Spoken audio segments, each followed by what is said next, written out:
Before we start this episode, we would like to talk to you about a new basketball academy coming to Vancouver, PGC Basketball Academy. The unique angle on this academy, unlike others, is they will offer 32 full scholarships worth $3,000 each.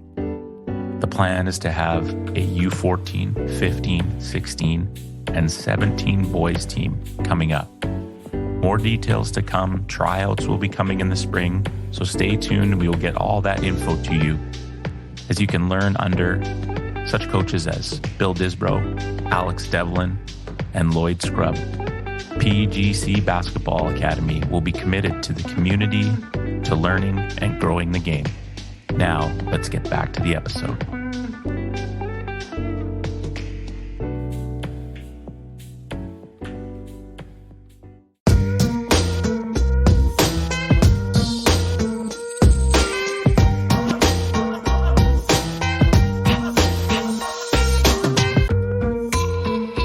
Ladies and gentlemen, welcome back to A Hoops Journey. We are going back down memory lane in British Columbia today. Thrilled to have what some people in BC voted a few years ago as one of the best high school players in all of British Columbia on the men's side all time.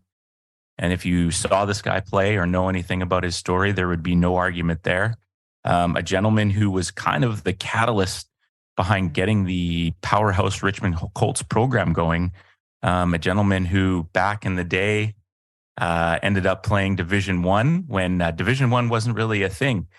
We have none other than Mr. Alan Tait with us tonight. How are you, sir?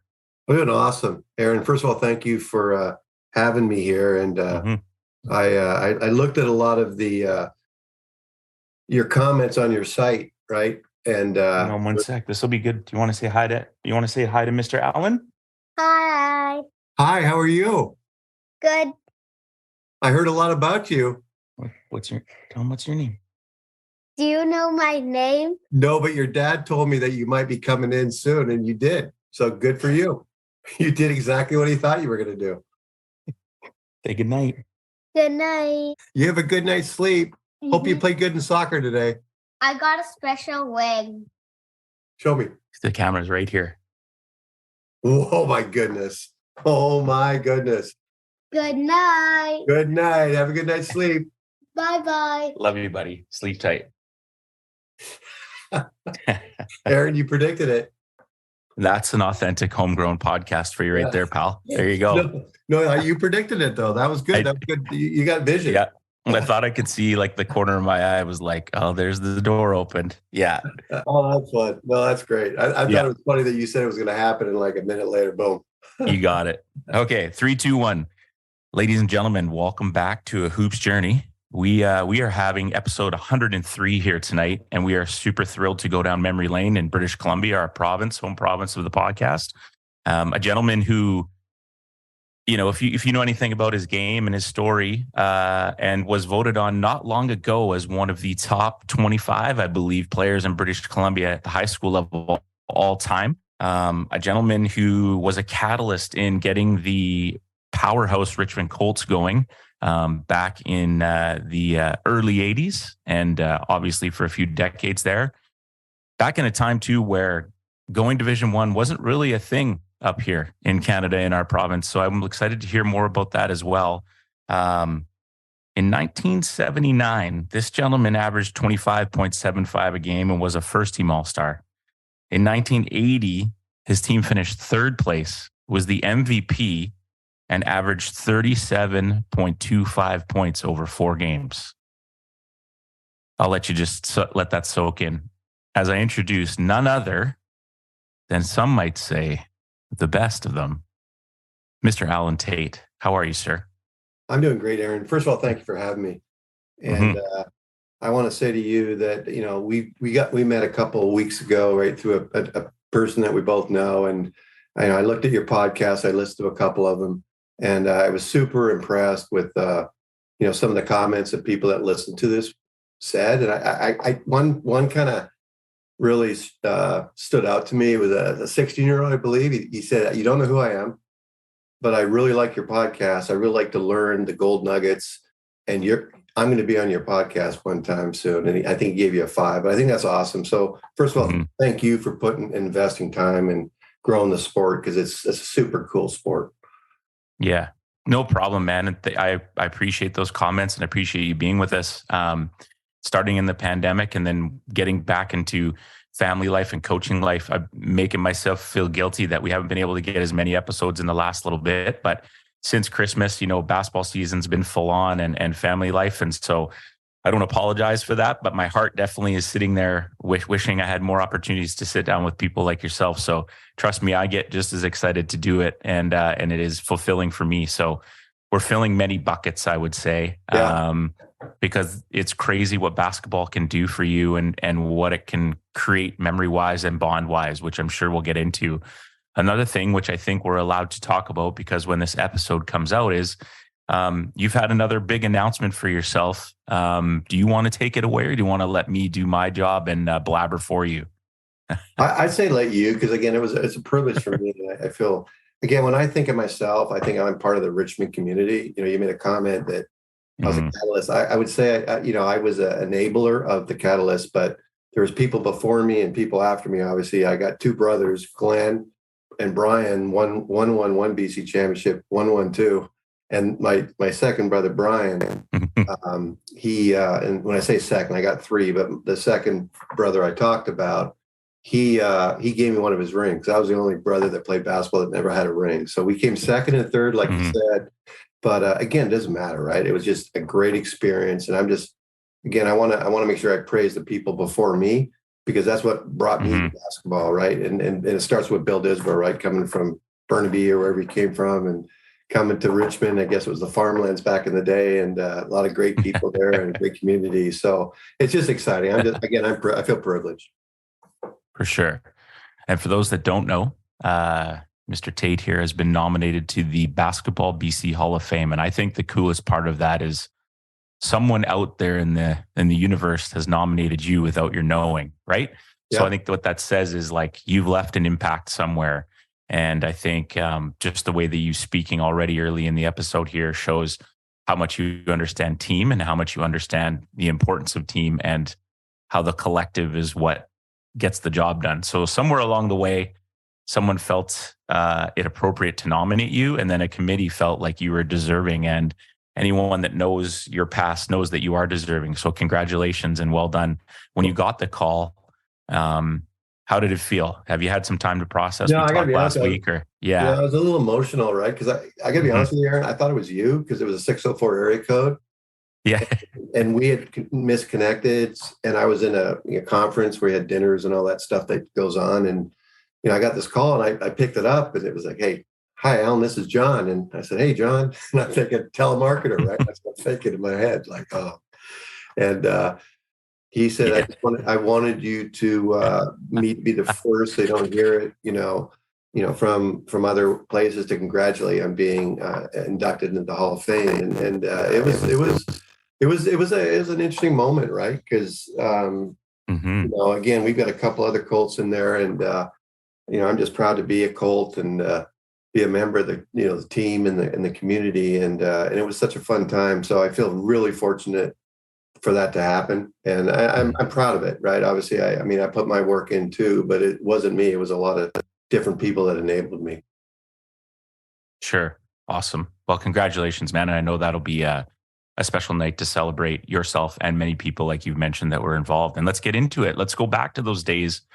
You talked about the farmlands in Richmond, and talk about yourself as a young guy growing up, and how you realized that basketball was really going to be your true love, and how that came to you.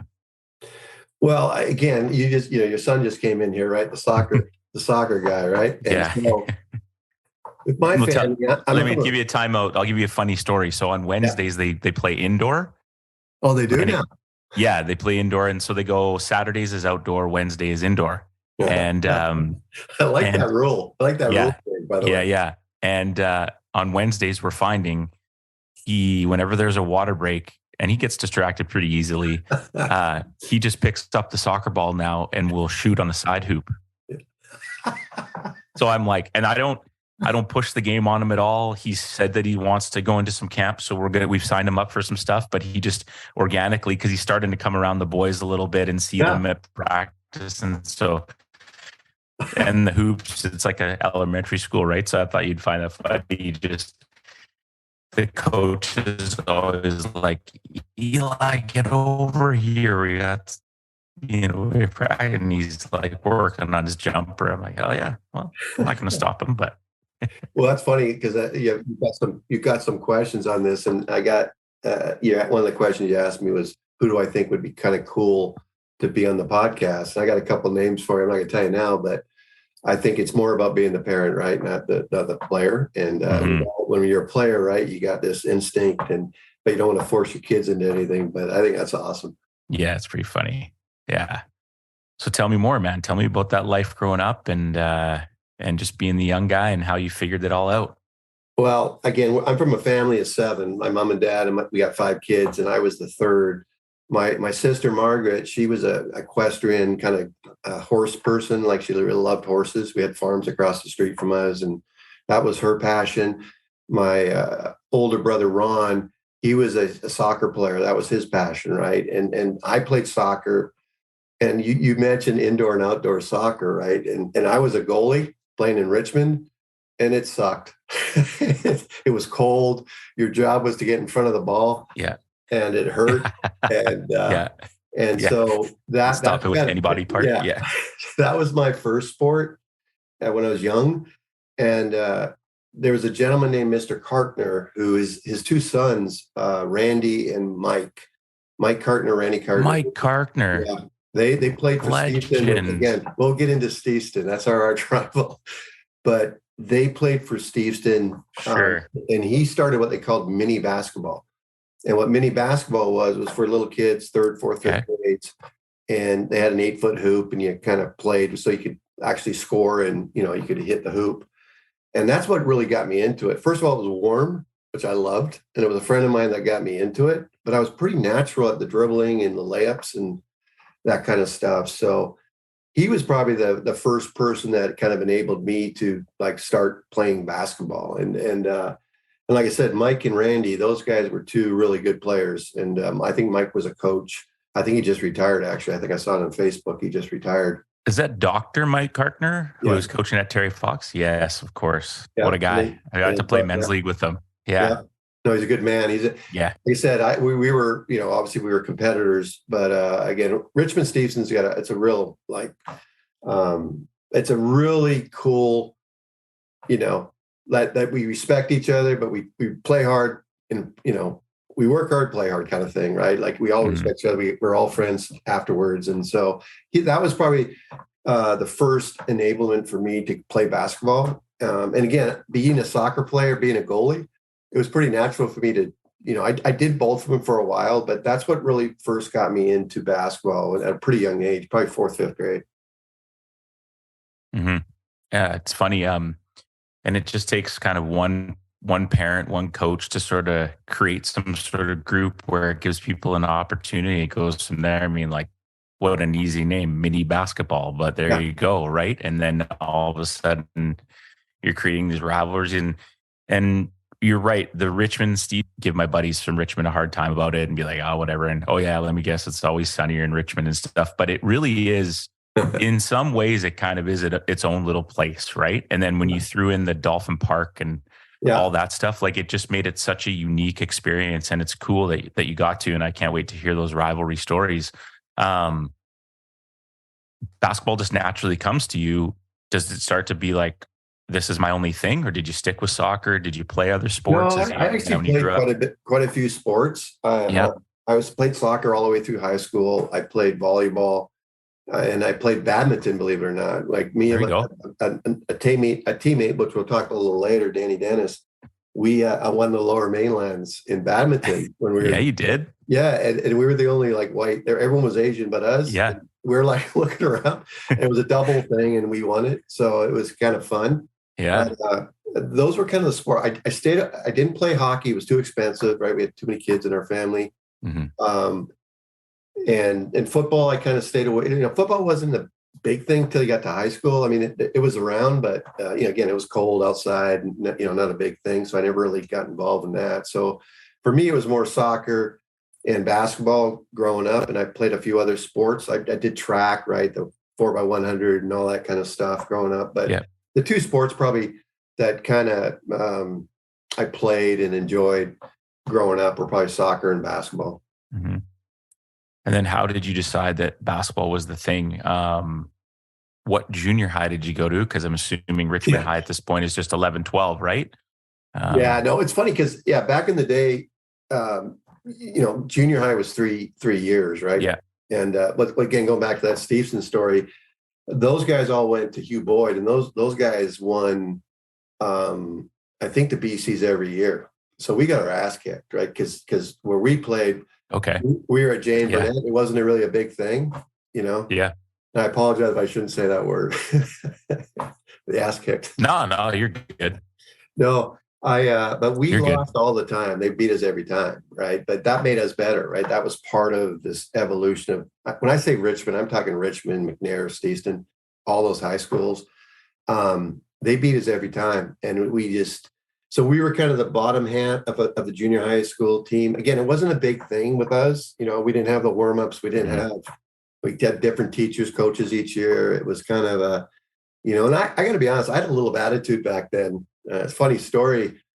I've never met a ref that called it right? Like, I never made a foul in my life. And I was pretty mouthy back then. And one game, Bill came out, I think it was in 9th or 10th grade, to watch me play, and I fouled out in the first half. And I did that multiple times, where I had 5 fouls literally in the first half of the game. Mm-hmm. So I was that player that, the coach was saying, "Hey, dude, calm down." And I got better as I grew, right? But I was pretty, I was like a stallion out there. I just wasn't very disciplined.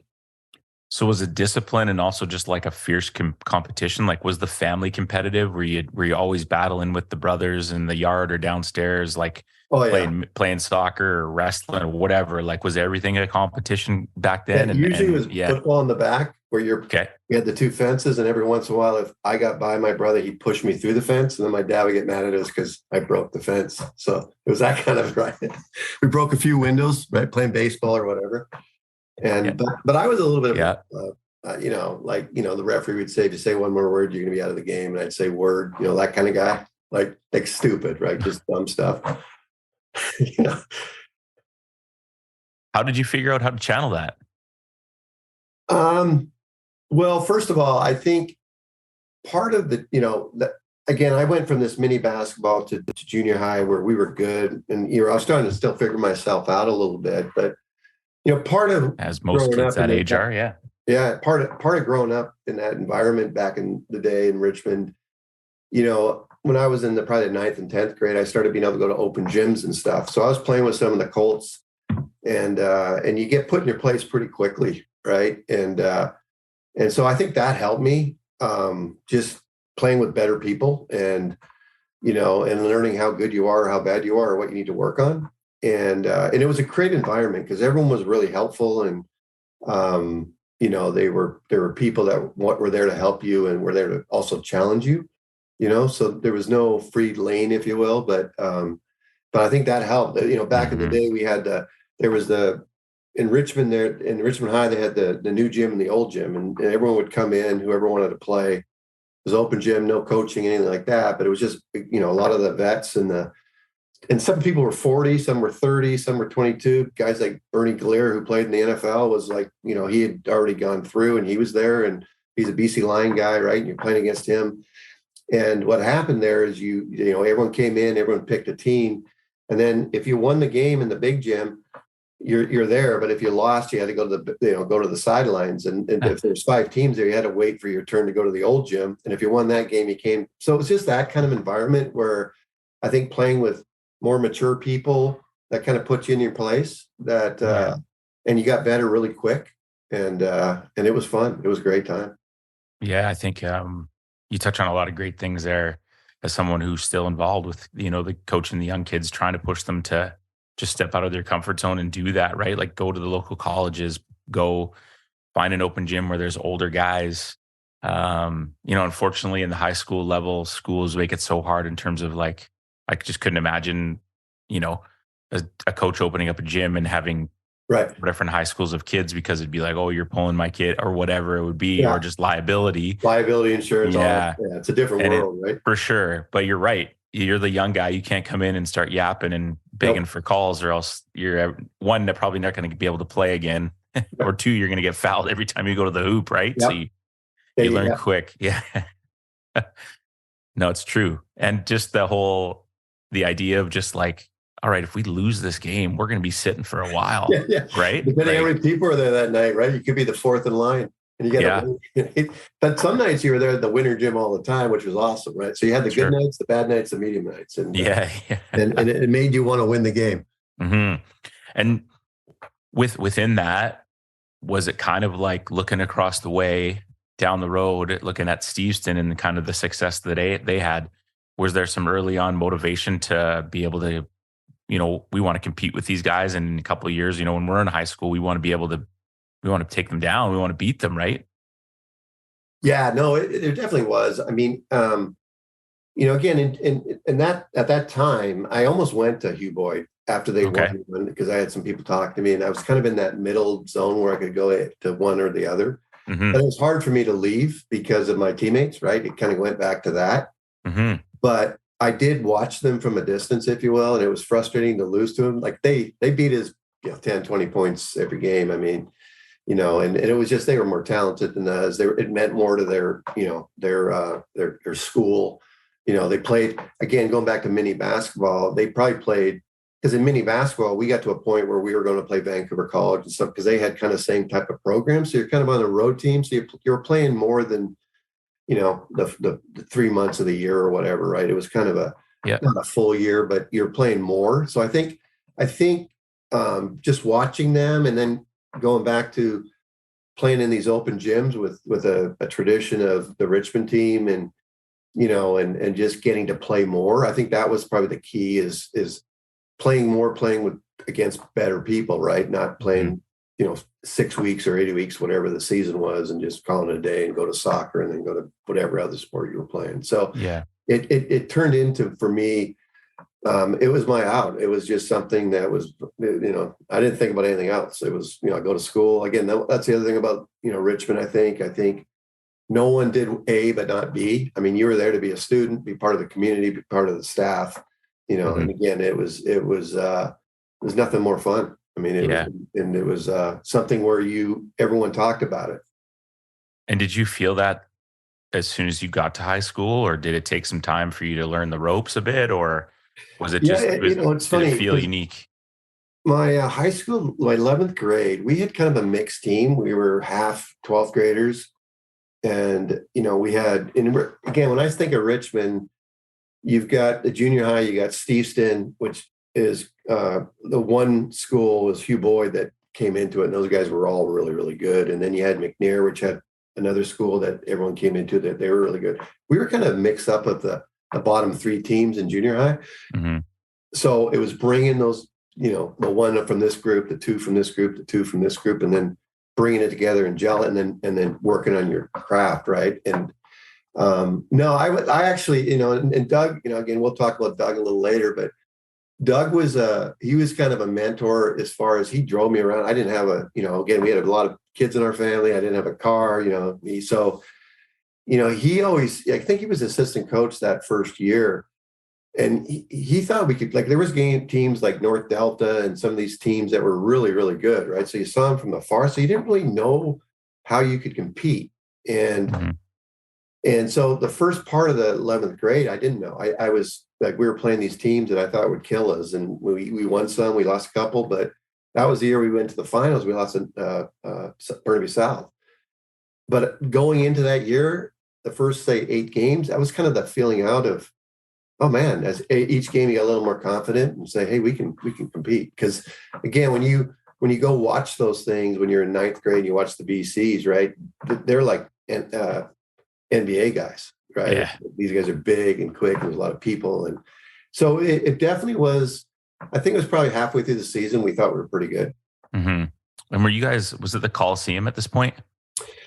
One year it wasn't. Yeah, Okay. yeah, it wasn't the Coliseum. Yeah. I Okay. played like in two different venues, and Yeah. the first year was, and again, I always go back to venues. As long as they're full, they're fun. I don't care if it's Absolutely. people or 10,000, right? And as long as there's energy in the building.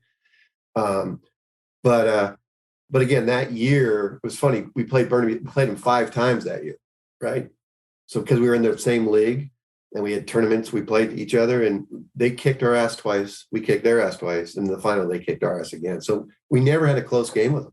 They were Really? always like one team was up, one team wasn't. And so yeah, going back to your question, it was it took a while to figure out how good we were, I think, to get everyone to blend, like the 11th graders and the 12th graders. Mm-hmm. Fair enough. And I guess they ended up being okay with a grade 11 being one of their guys. There was not a lot of ego there, and guys were willing to sacrifice their roles. And nope, everyone was really, really, again, that team was pretty good as far as getting together. I think it was more my mindset of, do we fit in? Do we not? Are we good enough? That kind of thing. Yeah, for sure. And talk about it, and talk about, is Bill with you at this point? Yeah. Yeah. And so talk about Bill and just sort of young Bill. I mean, I know 1994 and 5 Bill Disbro, right? So, he's been at it for a while by the time I'm in high school. Talk about the impact that he had, the culture that he created at Richmond High. Everybody talks about it, but someone who experienced it, especially early on, what was it that you think really separated himself and made his program so strong? I think one of the things was his investment in time. Like, I think I put a lot of time into it. Bill breathed it, and that was his life, even though he was still a teacher and he did his other things, right? But he was a guy that I always call it the enablers, right? That he was a guy that would enable anybody, right? If you were willing to put your time in, he's going to enable you. It didn't matter who you were, right? So I think, for me personally, that was part of the I guess the magnetic force to Richmond was, here's a guy that, and he struggled. I mean, I watched the game back in the day. That's what's funny. I got fouled out when he came and watched me play, but I watched the game. I think it was Doug Kelsey was playing against Richmond, and they were killing him. It was like I don't know if it was 9th grade or 10th grade, but I came to watch, right? I'm just in the stands. Wasn't full house. Wasn't quite big then, but it was a little bit less. Mm-hmm. But they were losing so bad. He walked off the bench and was in the stands. He just kind of said, like, look, I've told you what to do. No one's trying. And I'm like sitting there going, what just happened? Yeah. And I'm saying that now, but at the time you're kind of watching it. But I think that was his, he was very passionate about putting your effort in, right? Like sure. I don't care if you're winning or losing, put your effort in. Sure. And if you guys are going to quit, then I'm going to quit. I think that was the message for that game. Yeah. And but he just had this. He always says he's not a good coach on the side. He's more of a coach in practice. He's always said that. And our practices were really tough, but he was a very good coach on the side too. He knew what to say, when to say it.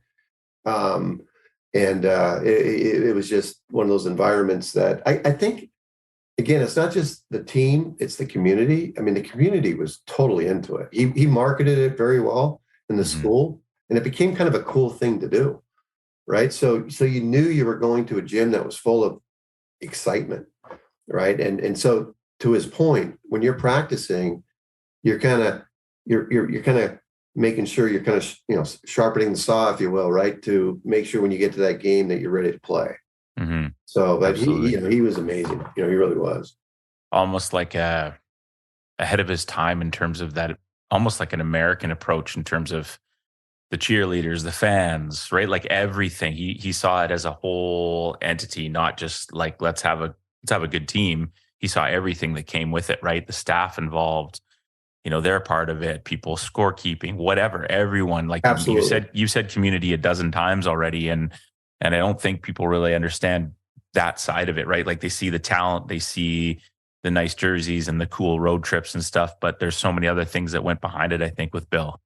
And there was times beforehand where that wasn't the case, right? And sure. Because Bill, he was a researcher, right? He was always trying to get better himself, right? Mm-hmm. And I still remember, I think it was 11th grade, maybe it was 12th. We drove a bunch of our guys. We drove down with them. We all bought our own kegs. Keds, was it? I think it was Keds. Yeah. Keds. Yeah. They were maroon, right? And we went down to Bellingham and we bought them, and they were like, we thought we were the coolest things ever, right? We all bought them. We all had the same color shoes, and he was that guy, right? He just did the little things that were a little different, but it was on his time. That's what was great about it, right? Like, as you know, we're all busy people, and it was just fun. It was a great experience. I think too, when you're that age, when you see someone who's willing to be so selfless and sort of do it for others, it kind of internally just motivates you and makes you feel almost even more accountable, if that makes sense. Like I want to do it for myself and my teammates, but we've also got this guy here who's just giving up all this time and making us look great on the court and doing whatever he can so we can be successful. We got to live up to, or at least try to, give that energy back, right?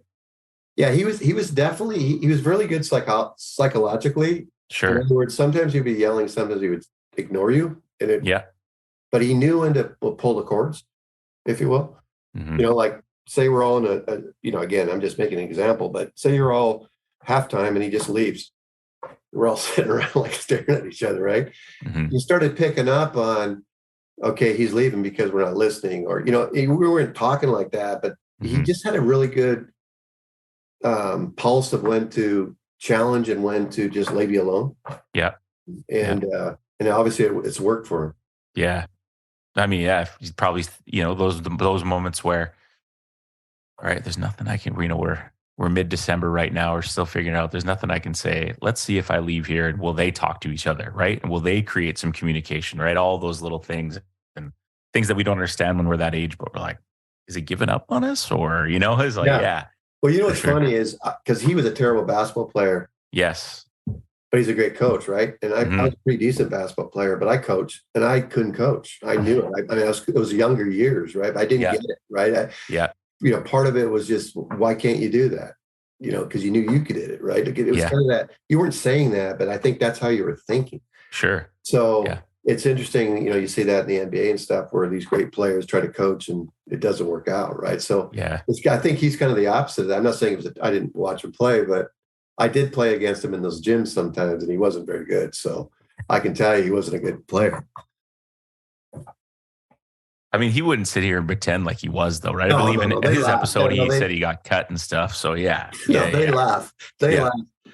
And Doug's the same way, right? He played. He did this.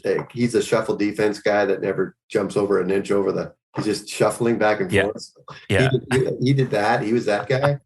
And so, but again, that was part of the fun, right? Because they were more coaches, not players, but they were out playing with us, and you're part of that. And you guys, as you talked about, you kind of come together as a team, and you think, all right, we can really do this, and you find yourself making it all the way to the final. Pretty cool. Obviously, coming up on the short end and of a tough defeat, and like you mentioned, 5 times. That's a lot of times to play a team, and you see it so many times when you get to the provincials. Like, a team has played each other, and you're like, what are we going to see? Sometimes you get a super close game, or you get a blowout on either side. The horn goes on that season, and obviously you get some individual accolades, but you're a team guy. What's the thought about the following season? Is it like, we're going to run it back here? You got a lot of graduating grade 12s. You said you were pretty much 50-50. So what do you do in that off season to continue to improve? And when do you start to think to yourself, like, I don't know, this is something maybe I want to do after high school? Well, I got to be honest with you. Again, when I look at the 2 years, losing the final mentally, I felt okay. Meaning, when I think of the beginning of that season, where we were and how we came together and we were in the final.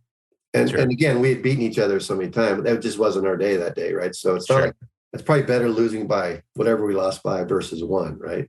The next year, going into the next year, we had a pretty good group coming in too. Lloyd Scrub was one of them. His kids are pretty good, right? And Lloyd, and really good. 3 or 4 others. So we had a really good foundation, and I think mentally, because I think 2 of us at least started, or maybe 3, I can't remember exactly, but we had a pretty good confident group coming back. And I think that was the year we thought, again, going back to that 11th grade year where I'm like, I don't know how good, I just mean thinking inside my head, I don't think we can even compete. We thought we should win it, right? Like, we went from that to that.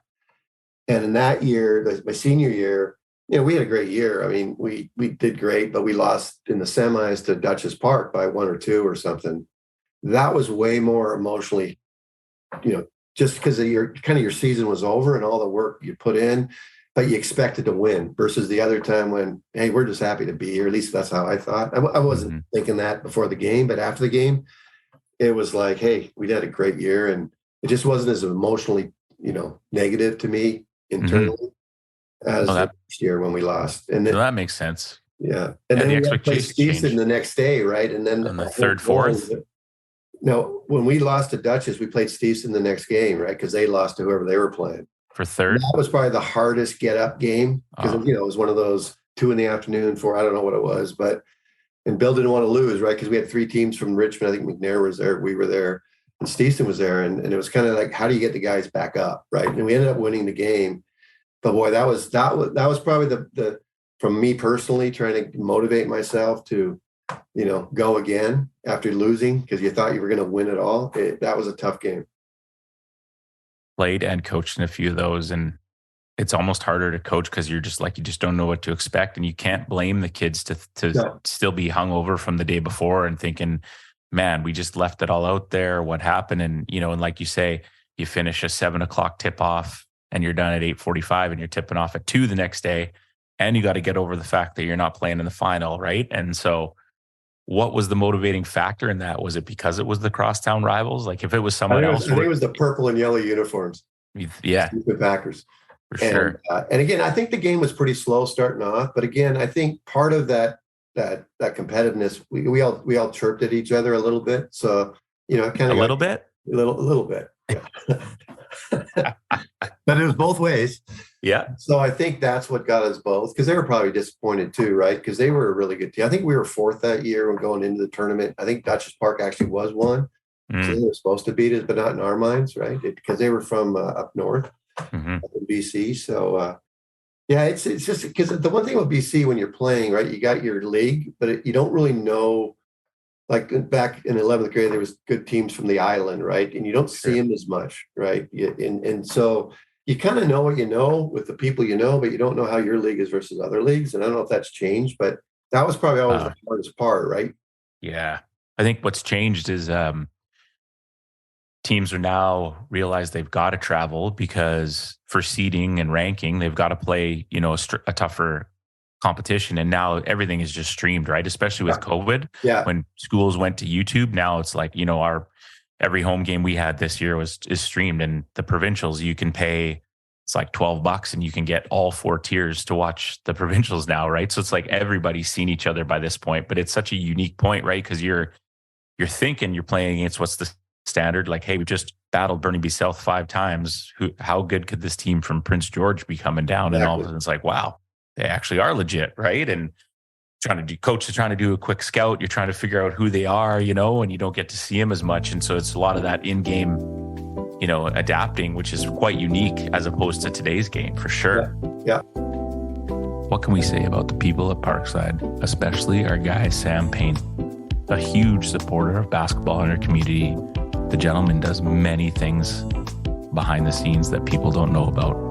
And one of those is supporting our podcast from literally day one. Sam reached out to us and said, hey, I like what you're doing. How do we get involved? And what you can do is find them at any local government store or come down to the brewery, sit on the patio, sit in the back, listen to the music, come for music trivia night, whatever it is. The wide variety of beer that they offer is second to none.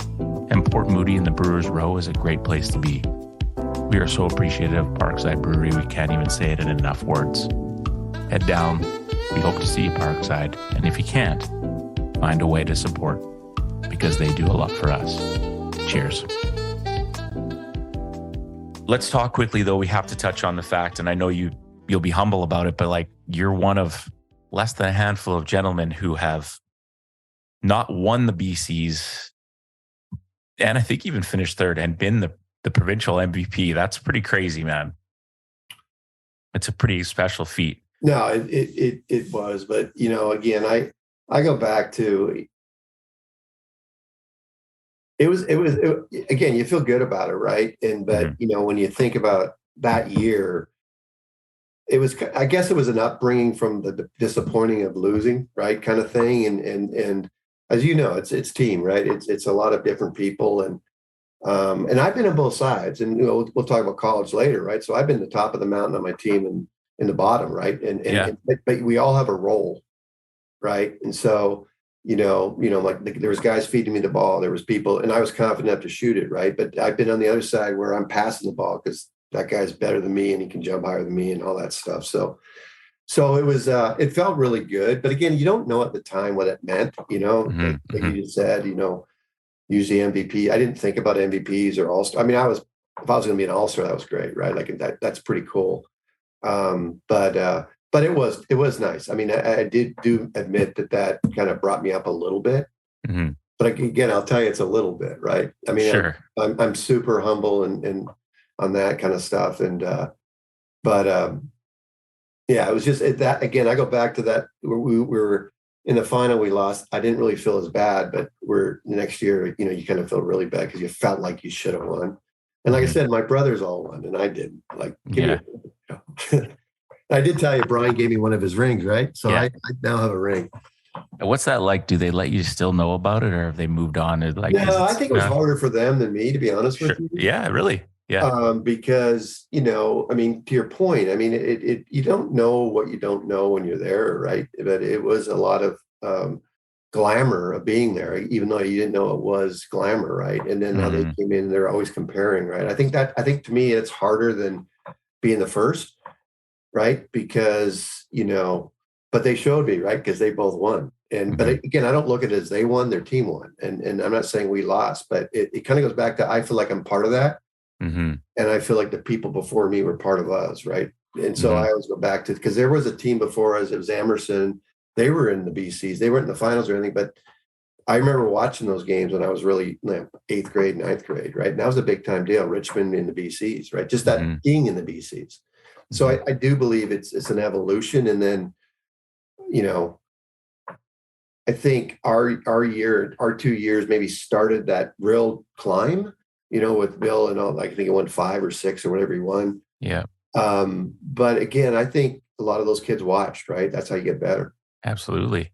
No, I couldn't agree more, man. I remember being a little guy at the Agrodome, same as you, thinking those guys were NBA level. They were monsters. Like, they were my heroes. They were with my Dole Whip. Yeah.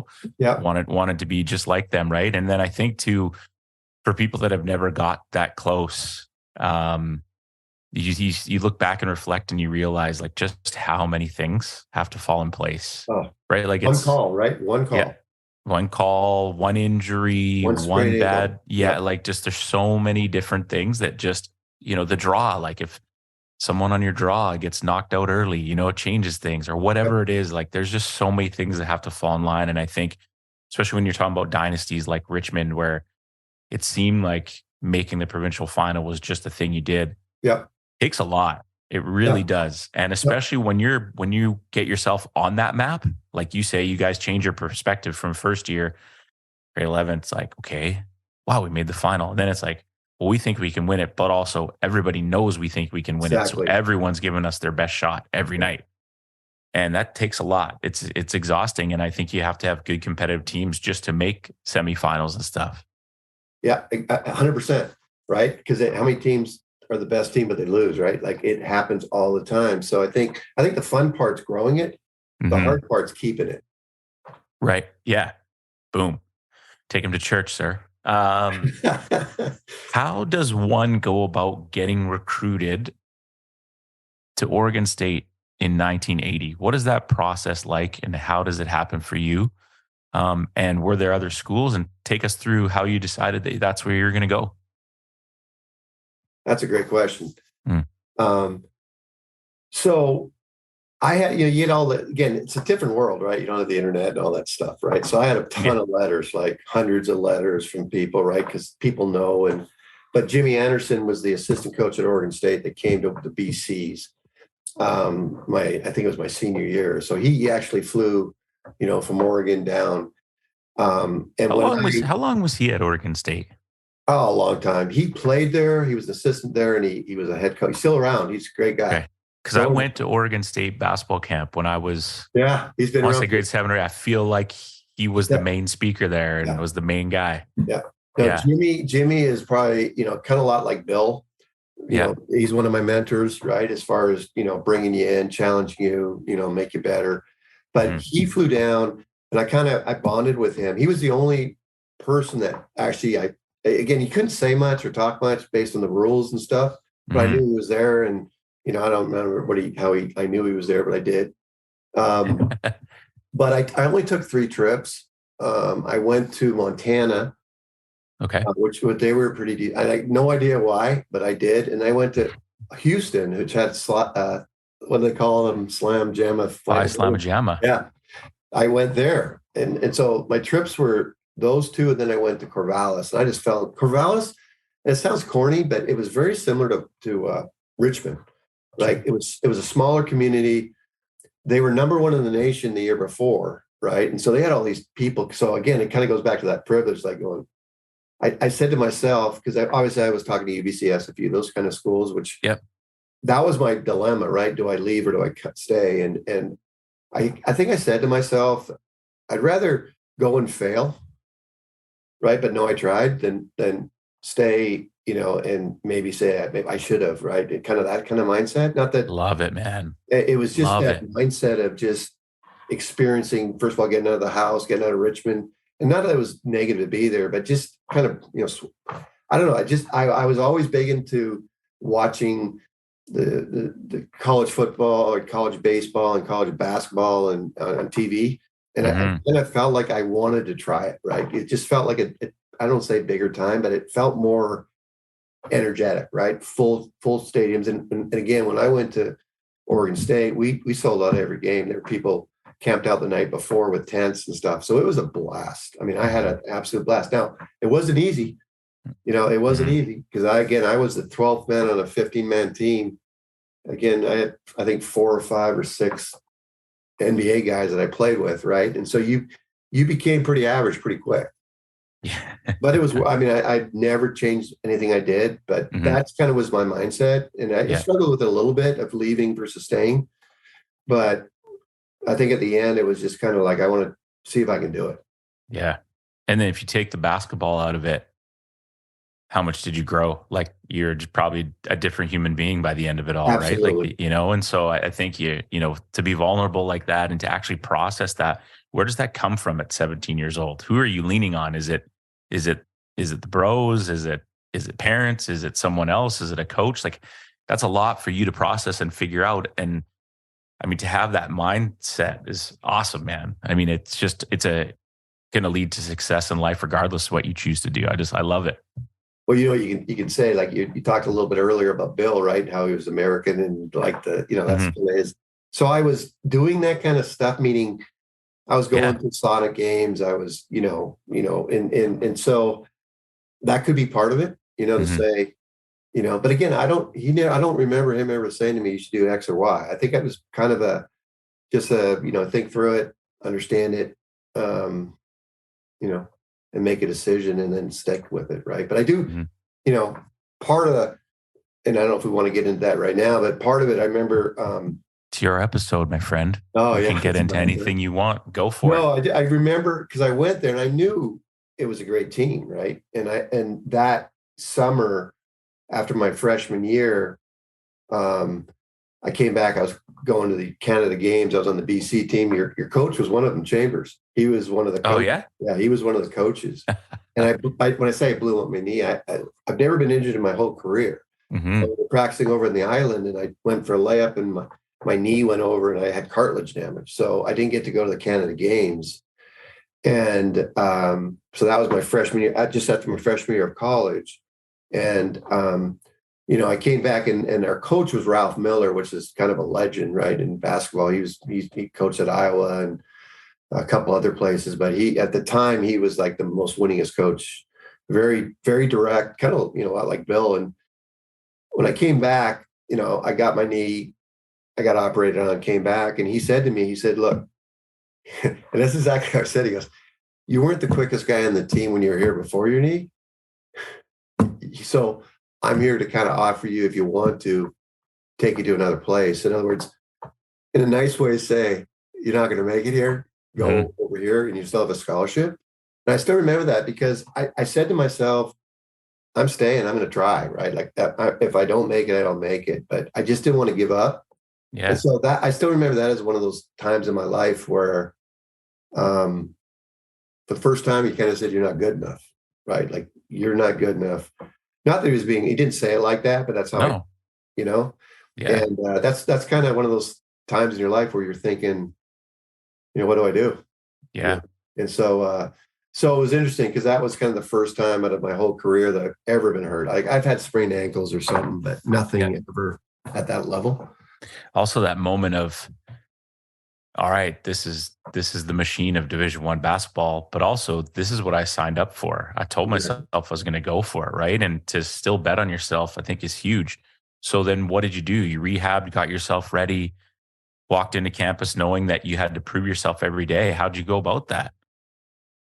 Well, I got another operation because my sophomore year it happened again at Dallas. So I had my first operation here, then, for whatever reason it happened again. And so, for my first 2 years, I didn't play a lot, I mean, even my freshman year, I wouldn't play a lot anyways, because again, we had we were one in the nation. Like I think we made the Elite Eight that year. They didn't have as many teams, but I think they took 26 teams at the time, and we made it the final 8 and lost. Yeah, when you look up those teams, like I was looking them up online, and it's like the first 4 guys have little NBA symbols next to them in like the first 3 years, and then there's AC Green's, Jerry Curl, and like, wow. I mean, that's pretty crazy, right? Like the levels. I sat between AC Green and Charlie Sitton, and both of them were in the NBA, and they argued all the time, right? Yeah. And when all the people came after the game, they're all trying to, they're all interviewing them, and I just, hey, can I get out of here? Yeah.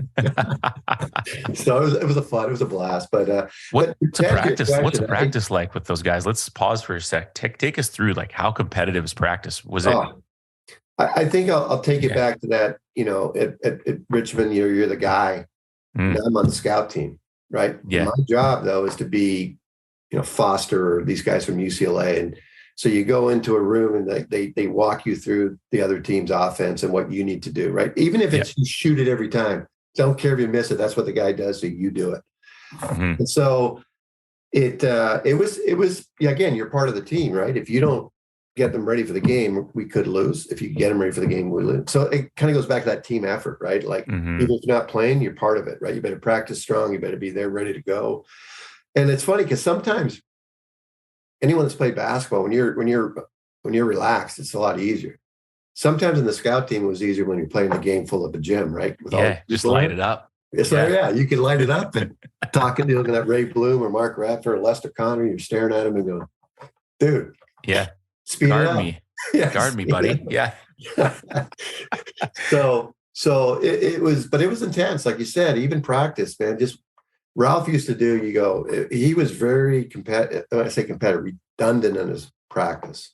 Go to the right, 25 layups in a row, 25 to the left. And if you miss them, you start over. And, we had 7'1" guys. Some of them weren't that coordinated. They were still, if you missed, you started over, right? So there was a lot of pressure, even in work, just practicing layups, because he would never stop, right? And it was full speed. You're not, jogging in. You're going full speed. Yeah. So as it got to 21, 22, 23, you didn't want to be the person to miss.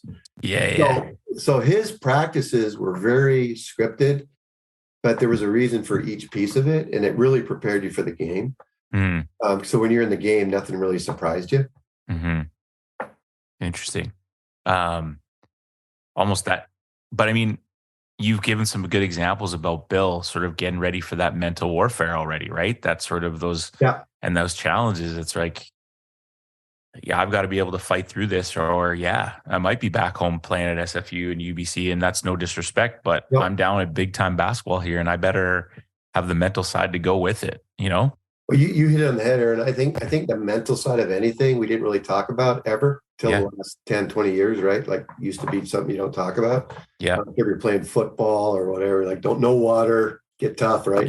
Yeah. Mental is a good part of basketball. And I know that even from being, when you're playing at your top, right? If you had any mental, like I might miss this free throw, you're probably going to miss it. right? Yeah. Or Yeah. it was just that little things that got you away from the focus. So to your point, it's something that I wish, I got to be honest, when I analyze myself, I feel like I was mentally strong, but I could have been stronger. Sometimes I doubted myself in certain situations, right? So I wasn't that alpha guy that can just, I'm always going to do this. So, but again, that's part of you, right, as an individual. Yeah, no, absolutely, for sure.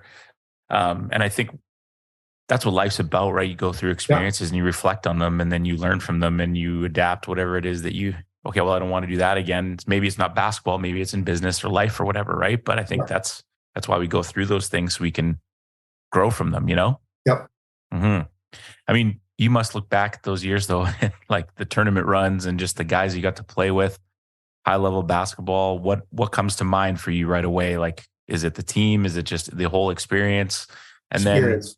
then, 100% experience. I mean, we went to Japan, we went to Argentina, right? We went to these different countries. And, I look at, like, as a freshman, we played Georgetown. No, I'm sorry, sophomore. We played Georgetown in the Elite Eight. They had Patrick Ewing, Sleepy Floyd, got our asses kicked. But just watching that, because I didn't play. I actually probably got in at the end. They probably threw me in there. But that's when you really saw we're not good enough. Like, we had a great year, but that team's way better than us. And then when you see them in the NBA, like, I played against a ton of great players, right? And when you think at the time, like, list them. Let's hear some. Well, like Rolando Blackman, right? He led the NBA in scoring. He beat us my freshman year at UCLA in California, again I think it was a Sweet 16. Right, it was on Sports Illustrated. He was right on top of Mark Radford, was right in his face, and he hit a jump shot from like 30, I don't know how many feet, but way past the 3-point line. Yeah. At the time, you think, how the hell did we lose to Kansas State? Yeah. Right? Rolando Blackman was an MVP of the NBA. Yeah. So it's those type, like, who's Sleepy Floyd, and I mean, Patrick Ewing was a beast, but who's Sleepy Floyd, right? Like, Steve Kerr. And I'm going to talk to you about it because I got him a list of, when you say who's some of your questions, I got a list for you. But Steve Kerr, he janked 41 points on me. Not just me, but our team. He was at Arizona, right? And Wildcats. So it just Steve Kerr, who, remember Steve, not Steve Kerr, but Washington State. Michael Jordan had that jump shot over him. I'm trying to think. Craig Elo? Craig Elo. We played against him against Washington State, right? The guy was a stud. Yeah. I mean, and you don't know it at the time. Kevin Johnson, he led the NBA in scoring, right? Like, Lafayette Lever and Byron Scott, Alston Lister, right? These guys were all in the NBA. And those guys, Alston Lister, Byron Scott, and they played with Arizona State and another guy that was in the NBA. We were undefeated. They came into our home in Gill, hadn't lost a game all season. They blew us out by 28. And so you're disappointed, right? But then when you see what happens after the fact, you go, yeah, they were better than us. Yeah. 6 years later, you're enjoying some dinner and a beer, and you're like, "Oh my God, that guy's good." It makes so much sense now, right? Yeah. You're watching the fast break Lakers and Byron Scott's dunking on 7-footers, right? Yeah. I don't know how long he played in the NBA, but AC Green, right? He was beside me, and he, I don't know how long he was in the NBA. Oh yeah, long. Yeah. When Oregon State wraps up, what's basketball do for you, and when do you know? Like, what's the next phase of life? Did you get your degree right away? Did you have to stay and finish, or did you? No, I actually played 1 year professional in Britain. Okay.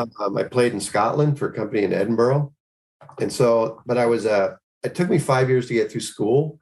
Yeah. I had like a half a year left. And so I went there, and I went to the University of Edinburgh, and I played basketball while I was there. Okay. Which was a blast. I had a great time. It was kind of a Scottish English league. So we played at Crystal Palace and some of those places. So are you technically getting paid as a pro, but you're going to school? Yeah. Amazing. Yeah. Because I don't know why. I think because I wasn't on scholarship anymore. Yeah. Right. It was I took just, I can't remember what they called those, but you weren't at school anymore, but you were taking the course to get the credit and then going back. So it was a blast. I had a good time, but I knew, and at the time, my wife, Wendy, who I'm still married to, I mean, we've been married 39 years. She came over with me. So I met her at Oregon State. And so we had a great time, right? She and me, we went over, did our school, had a little flat, had a car, they gave us that, and we played a season. And so, but again, I was pretty, I knew in my mind that I got to get on with life too. Right. So once I got that degree, we came back, we got married after that. And then, the rest is history. So I played 1 year. And, I could have gone back. I mean, they asked me to and stuff, but I just, my mindset was, I'm not going to be rich. Right. I can have fun and do some things, but I just didn't want to get behind in my career and everything else that was going on. And like I said, I had just had the 2 knee operations and everything else. So I was like, okay, I've had a good time. It's been fun. But again, I'm glad I did it. It was so much fun to see the other world. And it felt truthfully like in high school almost, right? Because they were professional, but you go to the pub.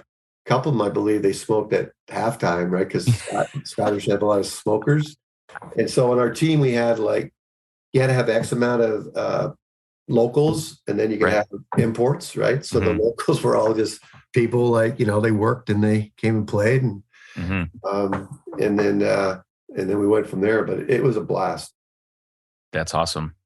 Doing this podcast now, 103 episodes in, and not everybody has gone on professionally, but just different stories. And you hear some people who maybe you can hear in their voice, they think maybe I should have, packed it in sooner, or maybe I should have hung on longer, but it seems like you were at a good place and at peace with it. And I think also having that partner in your life, knowing that we've got bigger plans, that also helps to make that decision that this is great, but we know that long-term we're kind of putting off where we want to be in life. And that's cool. And it's awesome that you made that choice and you guys came back and haven't looked back since. Hey, no, been in Oregon. Actually, we lived in California for a while, Nevada, and now we're back in Oregon. So we've always been on the West Coast, and that's kind of where we want to stay. And but yeah, to your point, it was time, right?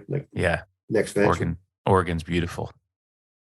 We got to make it back. We took our little guy when he was about half a year, but we didn't get any sleep. But we had a great time. So we've always. I want to bring him down for a. Yeah. Was it the little guy that just came in? Yeah. I want to bring him down for a Blazers game and hang out. So let's do some fun questions.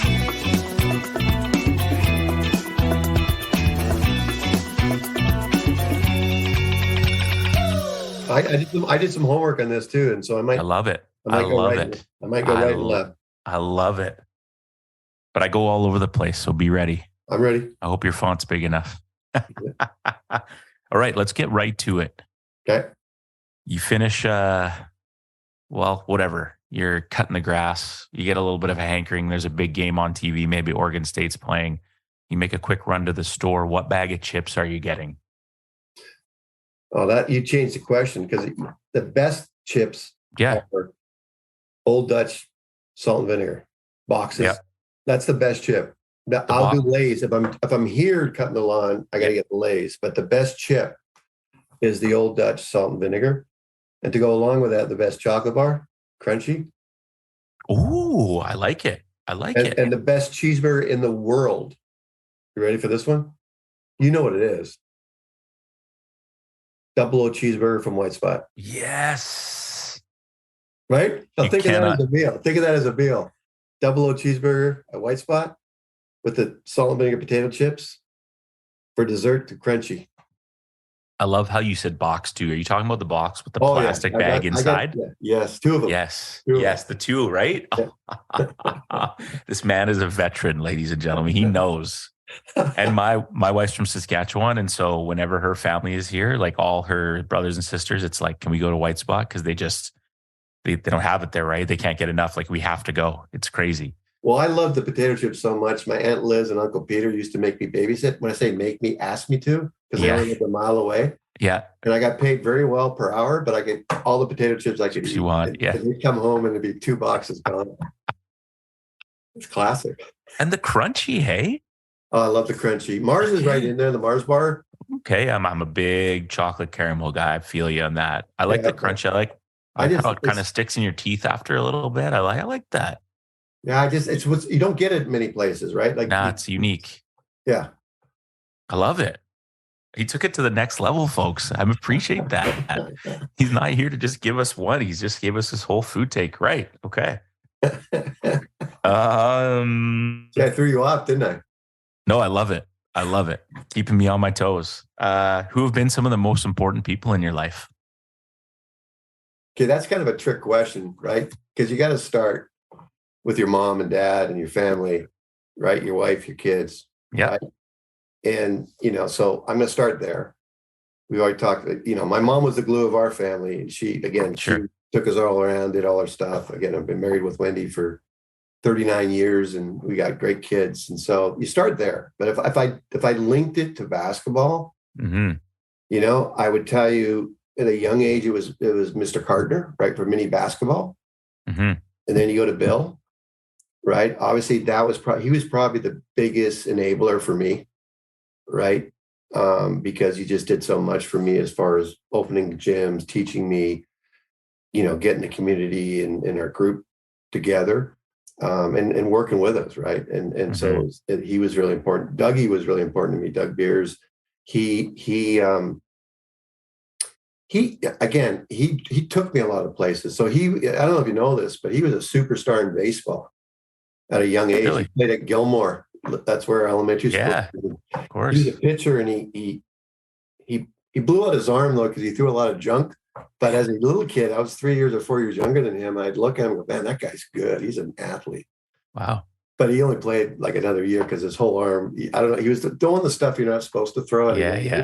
Yeah. But he took me around, right? So we used to go to UBC on Sundays, go play with the gentleman up there, and kind of like the open gyms, right? It was just something that helped me go. And then after that, it was Jimmy Anderson and Ralph Miller, right? My coaches at Oregon State, both of them. Probably Jimmy helped me get there. He took me over a lot of other people, right? Again, they only had like 4 openings. I had Charlie Sitton, who was in the NBA, Lester Connor, who was in the NBA, Alan Tait, and one other guy that weren't in the NBA, right? So again, you were picked out of a lot of choices they had. But those were probably the people I would call out. Yeah, you're right. It is a tricky question because I think I like it because it makes people reflect back, because I think those people are in little chapters of our life, right? You have your foundation. You did it so well. And then throughout life, those people still are there, but they do kind of come and go based on where you decide to go and what happens, right? So there are little chapters of your life. So you did do your work. I like it. ATO basketball, aka ATO b-ball, located directly at the Langley Event Center in British Columbia. This place has everything you need. I swear, if you walk in and you're a hoop head, there's nothing you won't be able to find. Sale items, Jordan, Adidas, Puma, you name it. The brands are all there. Shoes, jerseys, retro, current, Vancouver Bandits. You can even get every basketball you name. Shout out to our boy Jeff at ATO B-Ball for willing to be a sponsor to us. Go check them out. Check the store, mention us, and who knows, you might find yourself lucky. Thanks to ATO B-Ball. Okay, so are you considered an American citizen now? No, I am a legal alien. Oh. I tell my kids they're Can-Americans. They're not Americanas, they're Can-Americans. So, but I'm still a legal alien. The only 2 things I can't do here is carry a handgun and vote. I really don't want to do either. There you go. It's like the dream. It's perfect. Someone asks you, did you vote? Actually not allowed. Sorry. That used to be really cool with all the pot things. Like, can you sign this to legalize marijuana? And you go, hey, sorry, I'm Canadian. I can't vote. Yeah. Walk by. I taught some people what to say and they all started doing it. There you go. That's awesome. Well, as you know, it's probably more of a Canadian thing, but how do you feel about ketchup or on macaroni? Oh, this one's so easy for me. You saying ketchup on macaroni? Yeah. Oh, no. I thought it was ketchup or. No, I don't like that. No. That's so what's the question? Do I like that? Yeah. No. I don't like macaroni. I thought the question was you ketchup or macaroni. Not a macaroni guy. Now, hey? Ketchup and bacon. I'll go there. Dip your bacon in ketchup. Really? Yeah. Ketchup's good in most. I just don't like macaroni, so I'm out. Not a macaroni guy at all. Not even like a nice homemade cheesy breadcrumbs. Still not doing it. No, but your look is you it gave me when I said ketchup with bacon. yeah. You're in a restaurant, you say have some ketchup. They kind of stare at you weird. But my whole family does it now. They're like, all you have is bacon left, sir. Yes, I'd still like some ketchup, please. But talking about you in the back, there's this guy at the table. He's dipping his bacon in the ketchup. Yeah. And he tells me he can't vote. I don't know who he is. I know he doesn't have a gun. Yeah. All right. Best seat in the house. You can go with whoever you want. Your choice. Artists can be dead or alive. People take this different way. Okay. People take this different ways. Who are we going to see? And if you got a few, let us know. Let the people know. Boston or Queen? Wow. Did you ever get the chance? No. But we warmed up with their song. So you did. Good. Yeah, you did. Well, Boston for sure. I knew. Yeah. And Queen. Okay. What was the Queen movie? I didn't like that one. Actually. You didn't, eh? No. Say why?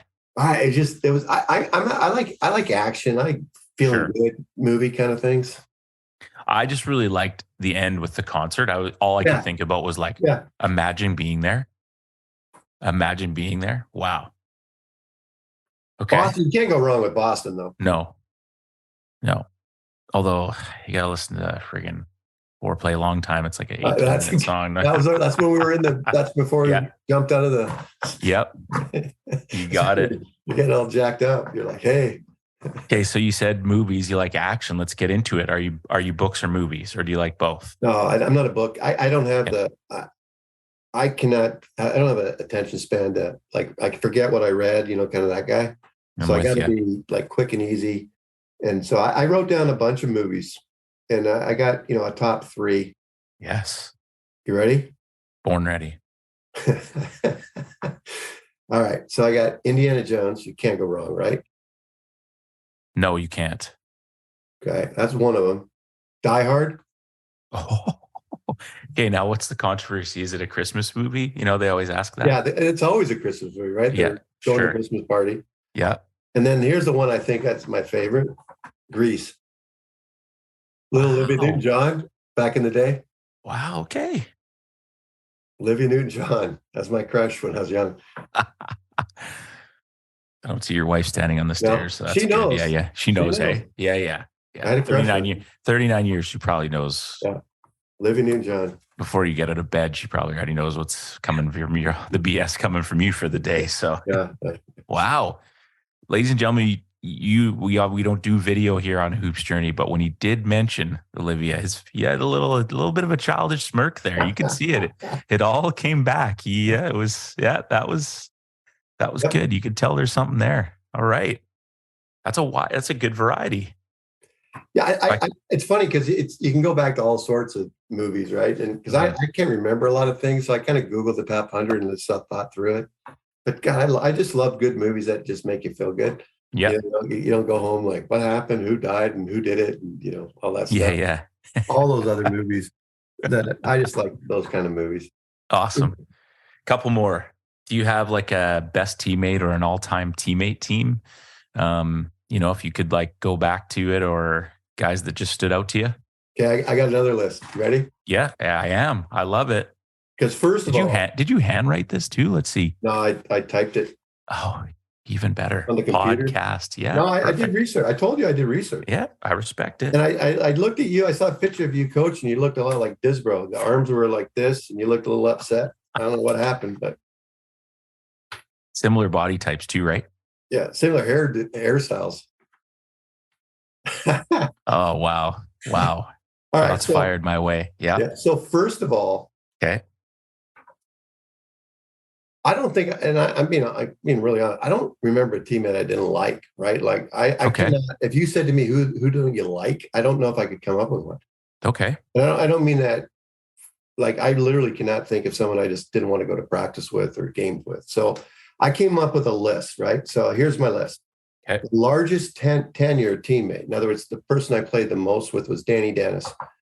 So Danny Dennis played for the Colts, played with me at Jan Burnett when we lost all the time, and he played with me at my elementary school. So we played 8 years together.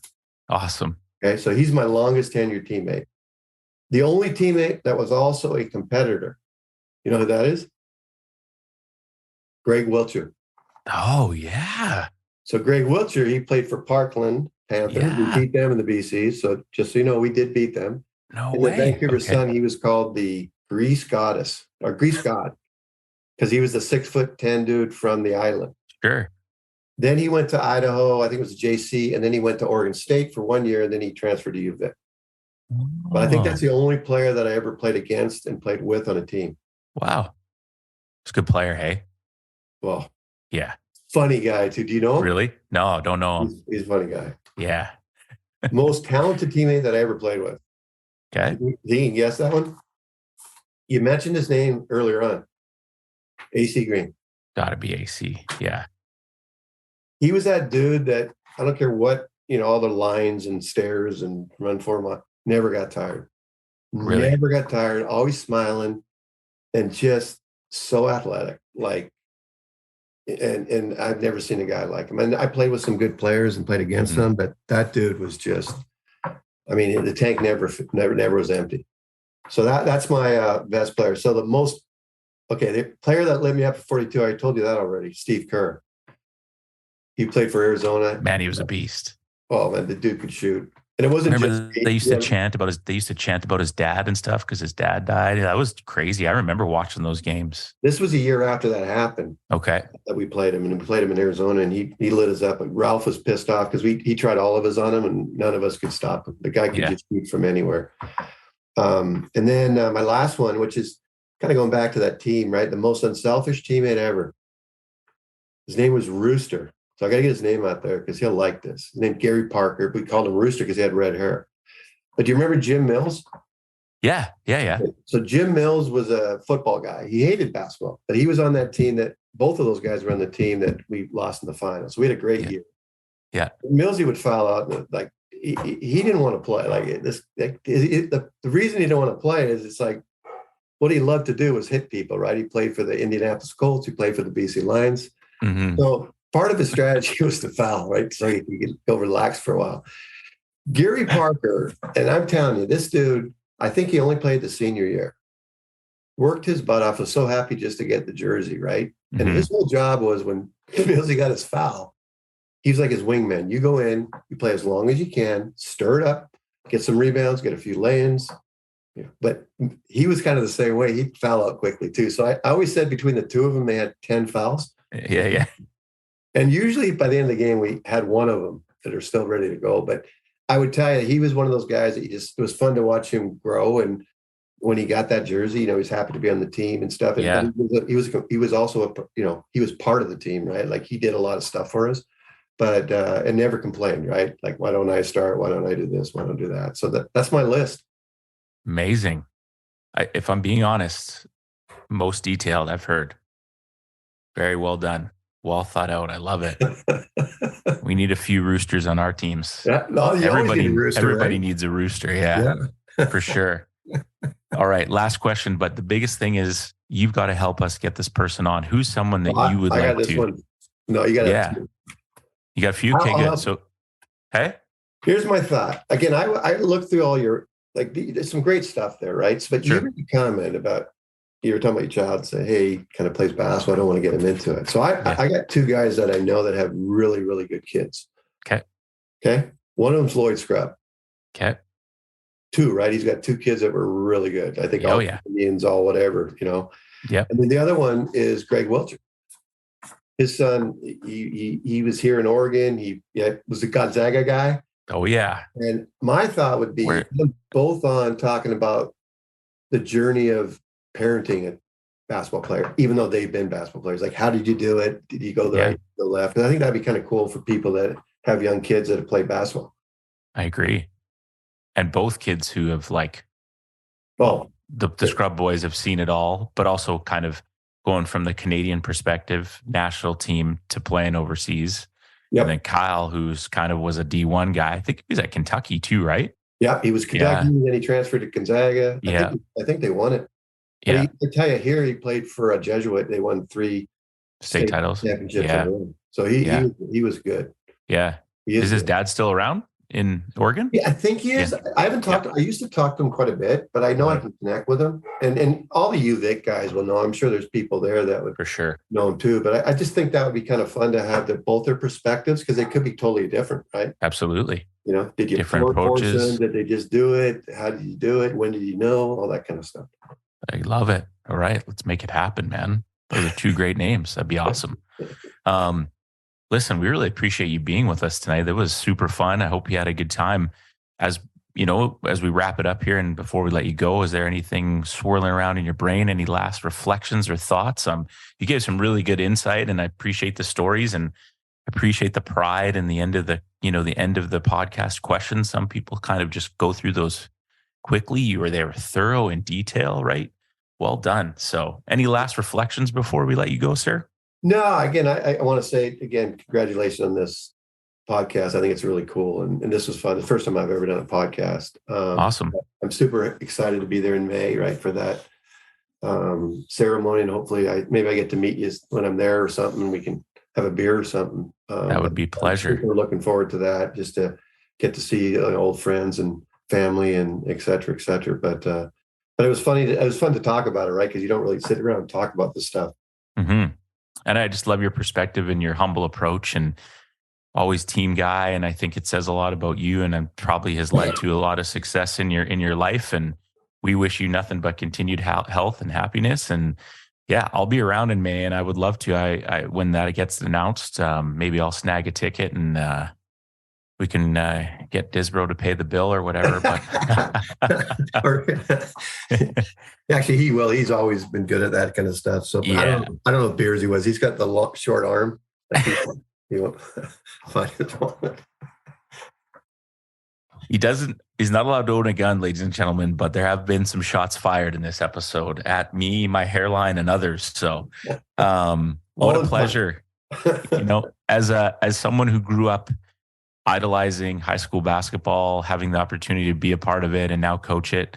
This podcast means so much to me in so many different ways and reasons, but for these evenings are great. When I look at there's a huge 75th anniversary book. I don't know if you've been able to see a copy of it, and it's got all the teams, it's got all the all-stars, it's got all the old photos. And I love just when I'm sitting there and having a coffee at work, some days I just pull it out and flip through, because I think there's so much history to the game. And I think you're someone who's a true evidence of, if you're good to the game will be good to you, and it will bring you and connect you to great people and do great things. So thank you for your time, Mr. Alan Tait, an absolute legend and a great human being. So thank you for being with us. Thanks, Aaron. I appreciate it. You got it. Episode 103 in the books, ladies and gentlemen, if you can believe it. Thank you for being with us, and we will see you on the next one.